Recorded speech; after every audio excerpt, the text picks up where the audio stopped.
মুসা আলাইহিসসালামের লাঠি যখন অজগর হয়ে তাদের কাল্পনিক সাপগুলোকে গ্রাস করে ফেলল, তখন জাদুবিদ্যা বিশেষজ্ঞদের বুঝতে বাকি থাকলো না যে এ কাজ জাদুর জোরে হতে পারে না, বরং এটা নিঃসন্দেহে খোদা প্রদত্ত মুজেজা বা অলৌকিক বস্তু, যা একান্তভাবে আল্লাহ তাআলার কুদরতের বহিঃপ্রকাশ।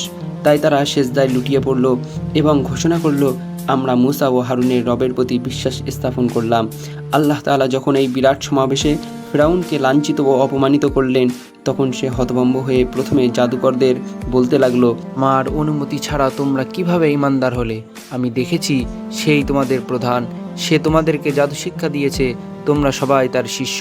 অতএব আমি অবশ্যই তোমাদের বিপরীত দিক থেকে কেটে ফেলব, অর্থাৎ ডান হাত এবং বাম পা কেটে ফেলা হবে। তারপর তোমাদেরকে খেজুর গাছের গুড়ির গুলিতে চড়ানো হবে। ক্ষুধা ও পিপাসায় মৃত্যুবরণ না করা পর্যন্ত তোমরা ঝুলে থাকবে। তখন তোমরা নিশ্চিত রূপেই জানতে পারবে আমাদের মধ্যে থেকে কার শাস্তি কত কঠোর এবং দীর্ঘস্থায়ী। জাদুকররা ফেরাউনের কঠোর হুমকি ও শাস্তির ঘোষণা শুনে ঈমান ভঙ্গ করার ব্যাপারে এতটুকু বিচলিত হলো না, বরং তারা বলল, আমাদের নিকট যে সুস্পষ্ট প্রমাণ এসেছে তার উপর এবং যিনি আমাদেরকে সৃষ্টি করেছেন তার উপর আমরা কিছুতেই তোমাকে প্রাধান্য দিতে পারি না। অতএব তুমি যা ইচ্ছা করতে পারো।